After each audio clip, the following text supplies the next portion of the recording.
ये उन दिनों की बात है जब मेरी उम्र यही कोई 20 साल के लगभग थी। मैं एक गांव में अपनी माँ और 3 बहनों के साथ रहता था। उस गांव के लोग बहुत ही सच्चे, खरे, सादा और पुरखलूस थे, मगर एक आदत जो बुजुर्गों से लेकर कम सिन बच्चों में कूट कूट कर भरी थी, वो थी उनमें तोहम परस्ती। वो हर एक अनहोनी के बारे में मुख्तलिफ कियास करते थे, मगर ये एक ऐसा वाक़या है जिसने गांव के लोगों को तो हरासा किया ही, मगर मेरे जैसे सरफिरे नौजवान को भी खौफज़दा कर दिया। हम जो गांव वालों की बातों का मजाक उड़ाते थे, इस वाक़ये की शुरुआत इस तरह से हुई कि गांव में एक लड़का जिसका असल नाम तो आशिक था, मगर वो फितरतन बहुत ही भोला और अगर बेवकूफ़ कहा जाए तो बेजाना होगा। हम सब गांव वाले उसे भोला कहते थे। भोला अकेला था। गांव वाले उससे मुख्तलिफ काम के इवज़ 2 वक्त की रोटी देते और पुराने कपड़े वगैरह भी, और वो बेचारा खुशी खुशी हर किसी का काम कर देता। मसलन घास काट देता, दरख्तों से सूखी हुई लकड़ियाँ बतौर ईंधन लाता, या फिर बकरी भेड़ों और गाय भैंसों के चारे ले आता। इसके अलावा भी वो मुख्तलिफ काम कर देता, और जब भी उसे फुर्सत मिलती तो गांव वालों की बकरियां और दीगर मवेशी भी चराता। एक शाम जब वो बकरियां लेकर गांव की तरफ आया तो उन बकरियों में से एक कम थी। वो बकरी एक बहुत ही लड़ाकू और जिद्दी शख्स अकरम की थी। अपनी बकरी ना पाकर वो भोले पर बहुत बिगड़ा और उसे बकरी ढूंढने के लिए वापस भेज दिया। शाम से रात हो गई, मगर ना भोला आया और ना बकरी। हत्ता के रात गुजर गई, मगर भोले का कोई अता पता नहीं। अगले दिन सब गांव वालों ने मिलकर उसे ढूंढा, मगर वो कहीं ना मिला। हमारे गांव से जरा दूर एक पुराना खंडर था। वो बहुत वीरान था। उधर गांव के लोग बहुत कम जाते थे। गांव वाले भोले को ढूंढ ढूंढ कर थक गए। एक दिन हम लड़कों ने झाड़ी के पास खून के छींटे देखे जो सूरज की हरारत के बाइस स्याही माइल हो गए थे। हमने गांव के इमाम साहब को बताया तो वो परेशान हो गए, और दीगर गांव के लोगों ने ये ख्याल किया कि हो ना हो भोले को किसी भूत प्रेत ने मार दिया है, क्योंकि वो खंडर सालों से वीरान पड़ा है, इसलिए उसमें किसी आसेब ने बसेरा कर लिया होगा। इस वाक़े से गांव में खौफ व हरास फैल गया, और दीगर वालिदैन की तरह मेरी वालिदा ने भी मुझे उस खंडर की तरफ ना जाने की नसीहत की, जिसे मैंने चुटकियों में उड़ा दिया।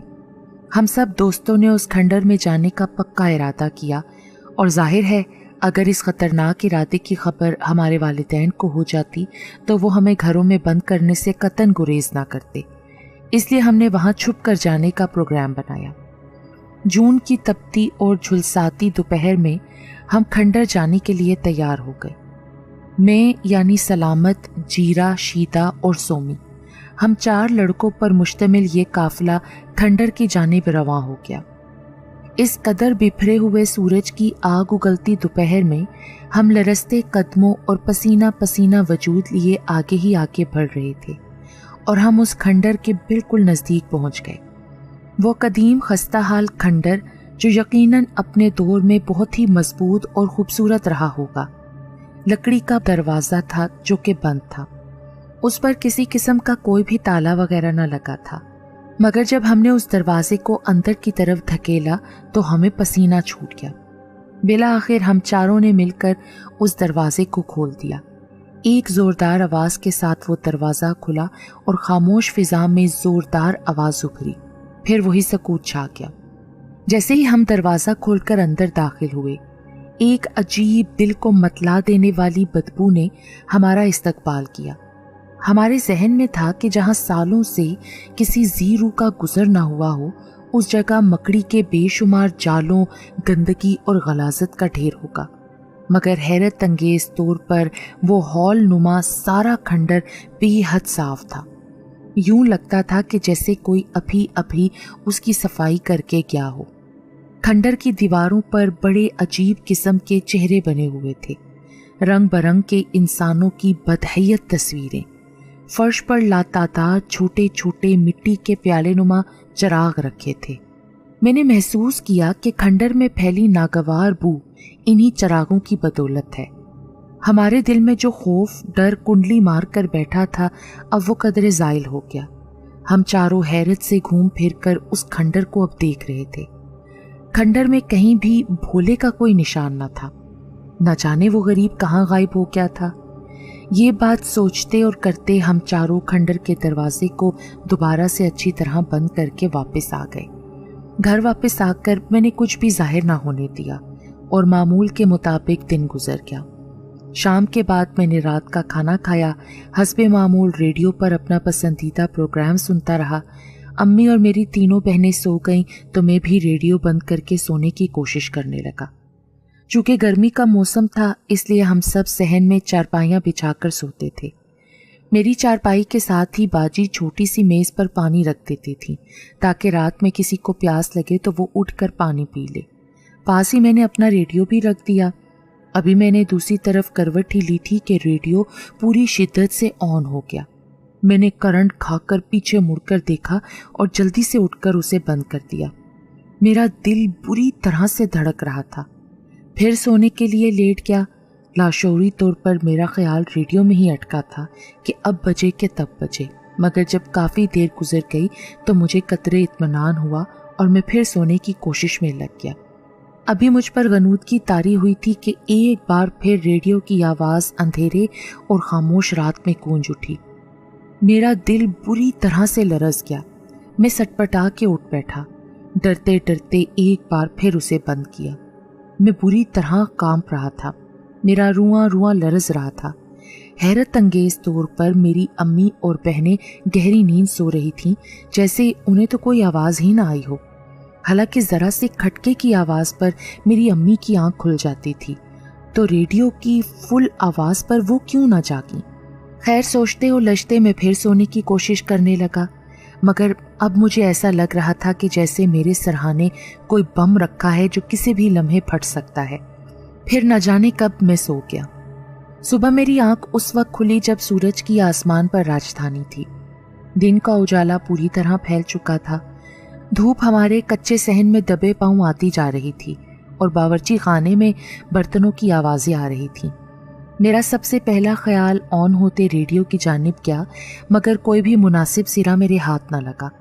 मैं उठा, मुंह हाथ धोकर जल्दी से नाश्ता किया, दोस्तों के पास गया कि अगर उनके साथ भी कोई गैर मामूली बात हुई है तो वो ज़रूर मुझे बताएंगे, क्योंकि हम चारों ही उस वीरान खंडर में गए थे जो कि हमारे गांव वालों के मुताबिक आसेबी था।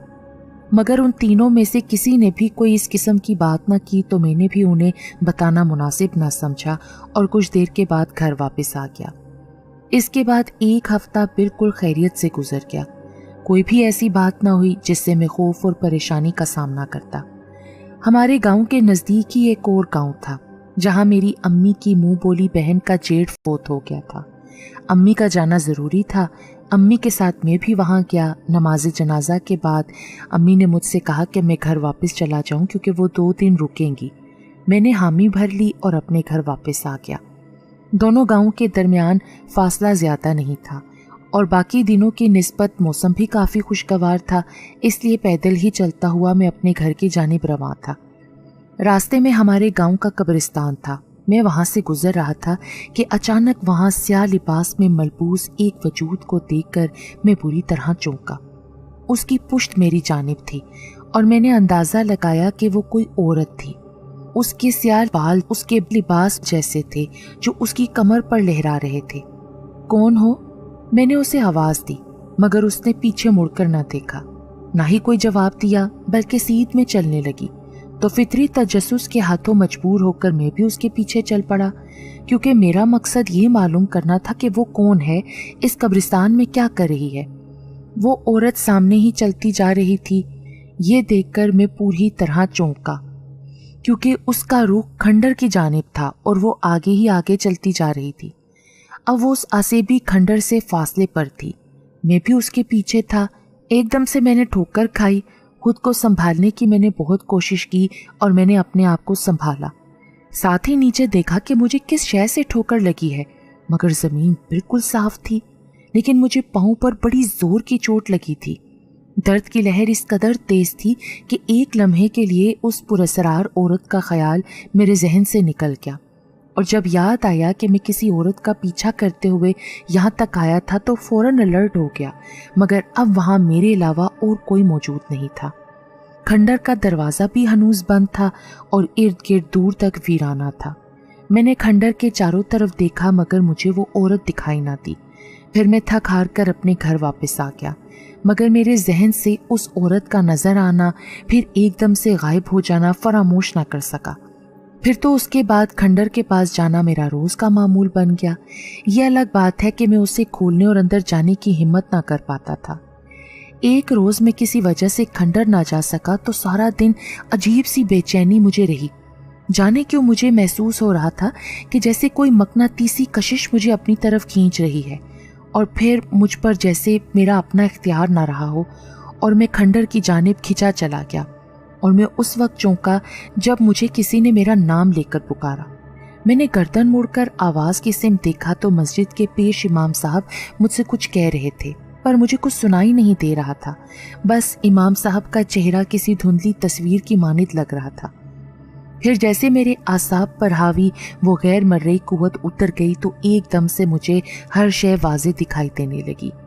مسجد کے امام صاحب پریشانی کے عالم میں مجھ سے میری طبیعت کا پوچھ رہے تھے۔ میں نے انہیں مطمئن کیا اور ان کے ساتھ ہی باتیں کرتے ہوئے واپس مڑ گیا، مگر جاتے وقت میں نے کھنڈر پر نظر ضرور ڈالی۔ اگلے دن کا سورج بہت ہی قیامت خیز ثابت ہوا۔ میرا دوست جیرا غائب ہو گیا تھا۔ بھولے کی طرح جیرے کا بھی کوئی پتہ نہ لگ سکا۔ اس کے گھر والے اور ہم سب نے مل کر اسے بہت ڈھونڈا مگر بھولے کی طرح اس کا بھی کوئی سراغ نہ مل سکا۔ بھولے کے بعد جیرے کا غائب ہو جانا گاؤں والوں کے لیے باعث پریشانی تھا۔ جیرے کے گھر والوں کا صدمے سے برا حال تھا۔ میں ان کے گھر گیا۔ اس کی والدہ جیرے کی گمشدگی سے بہت بیمار تھیں۔ اس کی والدہ کا کہنا تھا کہ کچھ دنوں سے جیرا کچھ عجیب قسم کی حرکتیں کر رہا تھا۔ وہ اکثر خود سے باتیں کرتا رہتا، رات کو بعض اوقات پورے گھر میں پھرتا۔ گاؤں کے کچھ لوگوں نے بتایا کہ ہم نے کئی مرتبہ جیرے کو کھنڈر کے پاس دیکھا، مگر اس سے پوچھتے کہ وہ وہاں کیوں جاتا ہے تو وہ جواب نہ دیتا اور ٹال دیتا۔ اس واقعے کے بعد گاؤں میں ایک بار پھر خوف و ہراس اور تشویش کی لہر دوڑ گئی۔ گاؤں کی گلیوں میں آوارہ پھرتے بچے بھی گھروں میں دبک گئے۔ گاؤں میں کام کرنے والے افراد بھی جلد ہی اپنا کام ختم کرتے اور اپنے گھروں کو لوٹ آتے۔ ایک دوپہر کھانا کھا کر میں یوں ہی گھر سے باہر نکلا۔ اس وقت کڑکتی دوپہر میں کم ہی لوگ باہر نکلتے تھے۔ اس وقت بھی بہت ویرانی تھی۔ گاؤں سے باہر نکل کر میں آہستہ آہستہ چلتا ہوا ایک درختوں کے سائے میں کھڑا ہو گیا۔ جانے کس خیال کے تحت میں اس سمت آ گیا جہاں کھنڈر واضح نظر آ رہا تھا۔ پھر میں نے اس طرف ایک شخص کو جاتا دیکھا اور میں بری طرح چونکا۔ بھلا اس وقت اس قدر ویران جگہ پر کون جا سکتا ہے؟ میں الجھتے ہوئے اسے پہچاننے کی کوشش کرنے لگا اور یہ اندازہ لگا کر میں بری طرح چونکا کہ وہ میرا دوست سومی تھا، جو خرامہ خرامہ چلتا ہوا کھنڈر کے نزدیک پہنچتا جا رہا تھا۔ میں نے اسے پوری شدت سے آواز دی، سومی، سومی رک تو صحیح، مگر وہ ارد گرد سے بے نیاز کھنڈر کا دروازہ کھول چکا تھا۔ یہ دیکھ کر میرے ہاتھ پاؤں پھول گئے اور میں بے اختیار چلاتا ہوا کھنڈر کی جانب اندھا دھند دوڑ پڑا، مگر میرے پہنچنے سے پہلے ہی وہ کھنڈر میں داخل ہو گیا تھا۔ میں سر پر دوڑتا وہاں تک پہنچ گیا، پھولی سانسوں دھڑکتے دل کے ساتھ دروازہ کھول کر اندر گیا۔ یہ دیکھ کر میری جان نکل گئی کیونکہ کھنڈر بالکل خالی تھا۔ میں نے خود اپنی آنکھوں سے سومی کو اندر جاتے دیکھا تھا، مگر اب اس کا کوئی نشان نہیں تھا۔ کھنڈر میں ان عجیب تصویروں اور بجھے ہوئے بے شمار دیوں کے سوا کچھ بھی نہیں تھا۔ میں پاگلوں کی طرح سومی سومی آوازیں لگاتا ہوا کھنڈر میں چکراتا رہا، مگر سومی نہ ملنا تھا اور نہ وہ ملا تو آنسو بہاتا گرتا پڑتا گاؤں کی جانب بھاگا۔ میں اس قدر وحشیانہ انداز میں چلا رہا تھا کہ گاؤں کے لوگ مجھے دیکھتے ہی پریشان ہو گئے۔ میں سومی سومی چلا رہا تھا۔ میری حالت بہت غیر تھی اور میں ہاتھوں کے اشارے سے کھنڈر کی جانب لوگوں کو سمجھانا چاہتا تھا، مگر دیگر گوں حالت دیکھ کر گاؤں کے لوگوں کے چہروں پر حیرت تھی اور مجھ سے کوئی بات نہیں بن رہی تھی۔ میرے اعصاب میرا ساتھ دینے سے انکاری تھے۔ بھولے کا غائب ہونا، پھر جیرا، اور اب میرا جان سے پیارا دوست سومی، جسے کھنڈر میں موجود کوئی مرئی قوت نگل چکی تھی۔ میں کٹے شہتیر کی مانند زمین پر آ گرا۔ बंद होती आंखों ने नीम झरी से सोमी के भाइयों और इमाम मस्जिद समेत दीगर गांव वालों को खंडर की जानिब भागते देखा। उसके बाद मैं होशो खुर्द से बेगाना हो गया। जब मुझे होश आया तो जाने क्या वक्त था, कमरे में नीम तारीकी थी। आहिस्ता आहिस्ता मेरे हवास ठिकाने पर आ गए। शऊर की हालत में आते ही मुझे वो मंजर याद आया, सोमी का गायब होना, मेरा उसे ढूंढना, सबको बताना, तो फिर पता नहीं आगे क्या हुआ। सोमी का ख्याल आते ही मैं तड़प कर उठा, तेजी से कमरे से बाहर निकला। वो मेरा अपना ही घर था जो बिल्कुल खाली था। मैं इस बात पर गौर किए बगैर ही कि अम्मी और मेरी बहनें कहाँ होंगी बाहर को लपका। फिर मुझे लगा कि मेरे पीछे कोई है।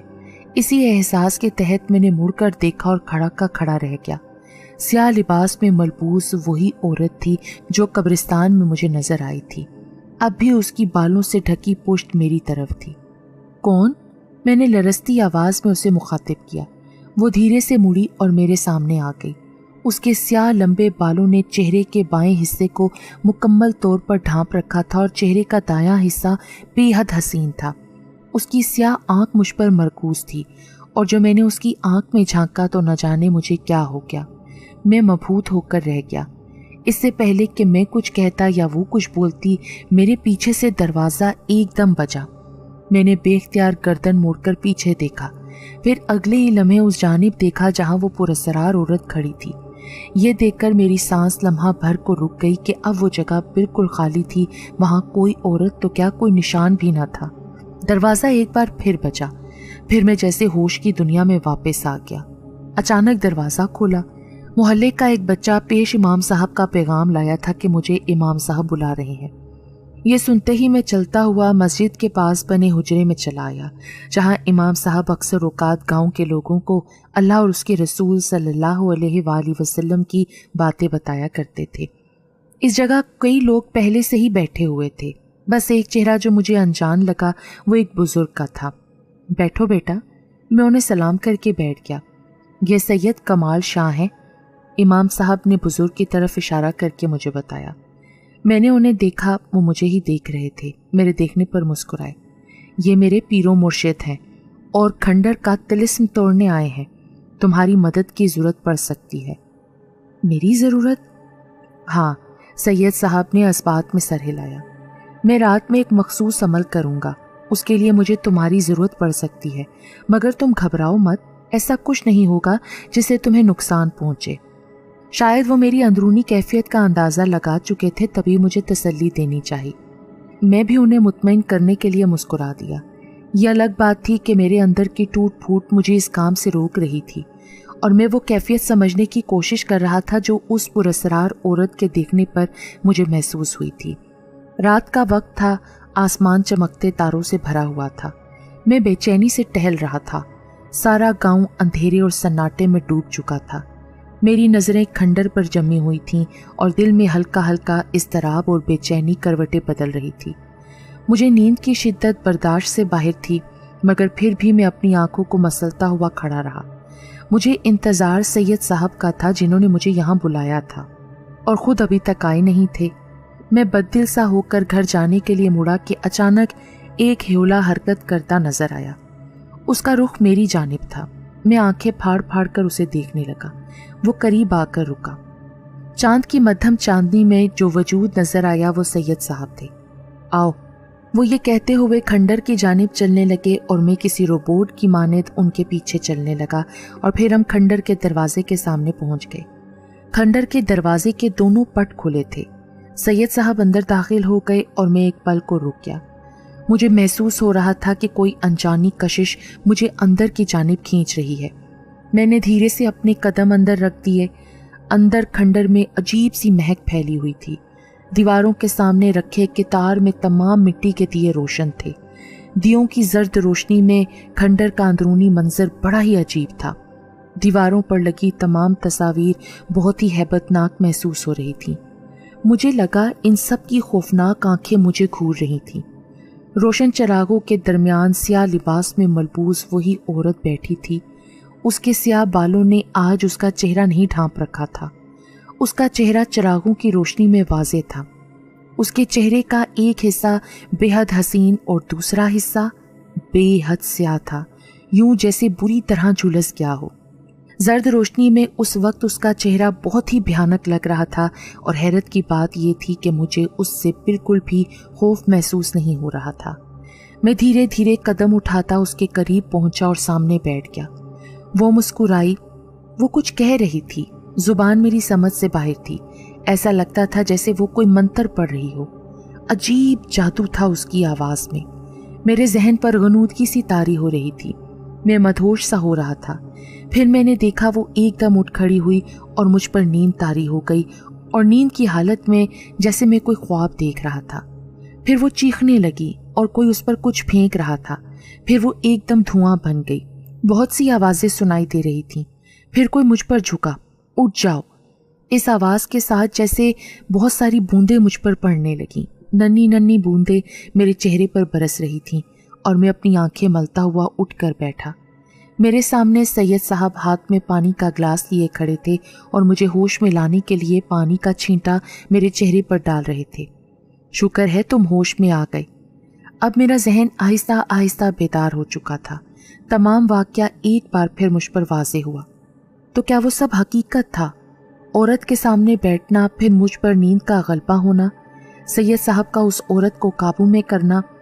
میں حیرت سے سوچ رہا تھا، تم وہ پہلے انسان ہو جو اس پراسرار عورت سے بچ گئے، ورنہ جو بھی یہاں آتا ہے بچ کے نہیں جاتا۔ وہ کون تھی سید صاحب؟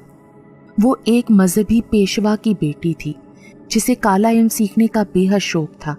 چونکہ وہ ایک مذہبی پیشوا کی بیٹی تھی، اس لیے جانتی تھی کہ اس کا شوق کبھی پورا نہ ہو سکے گا، مگر اتفاق سے اس کی شادی ایک ایسے لڑکے سے ہو گئی جس کی ماں بھی کالے علم کی ماہر تھی، اور پھر اس نے اپنی ساس سے کالا علم سیکھا، اور جب شیطان کو بھیٹ دینے کی باری آئی تو اس نے اپنے ہی شوہر اور ساس کو بھیٹ چڑھا دیا۔ پھر آہستہ آہستہ اس نے گاؤں کے لوگوں کا جینا حرام کر دیا، تو سب نے مل کر اس عورت اور اس کی ساس کے گرو کو، جس سے اس کی ساس نے کالا علم سیکھا تھا، اس کو مارنے کا فیصلہ کیا۔ پھر ایک رات لوگوں نے اس کے چلے والی جگہ پر آگ لگا دی، جس سے اس کے گرو اور چیلے تو بچ کر بھاگ گئے، مگر اس عورت کے چہرے کا ایک حصہ بری طرح سے جل گیا، لیکن پھر بھی یہ بچ گئی۔ یہ جادو ٹونے میں بہت ماہر تھی، اپنے عمل کے زور پر گھر سے نکلتی اور ہر رات کسی نہ کسی بچے کو اغوا کر لیتی۔ اس کے بعد اس بچے کو مار کر اس کا خون شیطان کے قدموں میں ڈالتی تاکہ اس کی جادوئی طاقت میں مزید اضافہ ہو۔ اس بات کی خبر جب اس کے مذہبی باپ کو ہوئی تو اس کے باپ نے مختلف مذہبی پیشواؤں کے ساتھ مل کر اسے مار کر اس کی روح کو اسی کھنڈر میں قید کر دیا جس جگہ یہ کالے علم کے لیے چلا کرتی تھی، کیونکہ اگر وہ زندہ رہتی تو اپنا خونی کھیل جاری رکھتی۔ ایک طویل عرصے کے بعد بھولے نے اس جگہ قدم رکھا۔ شاید وہ زخمی تھا، اس کے زخموں سے خون ٹپک رہا تھا۔ بھولے کے خون سے وہ جگہ تر ہو گئی جہاں وہ چلا کرتی تھی، اور پھر اس طرح اس عورت کی بدرو آزاد ہو گئی۔ اس نے اپنا خونی کھیل دوبارہ سے شروع کر دیا، کیونکہ اب اس کی روح بغیر خون کے نہیں رہ سکتی تھی۔ اس طرح جیرا اور سومی بھی اس کا شکار ہو گئے، اور اگلا نشانہ تم تھے، مگر خوش قسمتی سے میرا عمل پورا ہوا اور میں تم تک پہنچ گیا۔ سید صاحب یہ بول کر میرے سر پر شفقت سے ہاتھ پھیرنے لگے۔ پھر ہم دونوں گاؤں میں واپس آ گئے۔ سید صاحب مسجد میں چلے گئے اور میں اپنے گھر واپس آ گیا۔ دوسرے دن گاؤں کے تمام لوگ کھنڈر پہنچ گئے۔ سید صاحب اور امام صاحب بھی لوگوں میں موجود تھے۔ پھر سید صاحب کے اشارے پر لوگوں نے اس کھنڈر کو آگ لگا دی، اور اس طرح لوگوں کی اس آسیبی کھنڈر سے جان چھوٹ گئی۔ آج اتنے سالوں کے بعد وہ جلا ہوا کھنڈر جب بھی مجھے نظر آتا ہے تو بھولا، جیرا اور سومی کی یادیں بری طرح مجھے غمزدہ کر دیتی ہیں۔ میں آج اپنی زندگی میں مگن ہوں، مگر جب کبھی مجھے اس پراسرار عورت کی بدرو کا خیال آتا ہے تو میرا خون برف کے مانند ٹھنڈا ہو جاتا ہے۔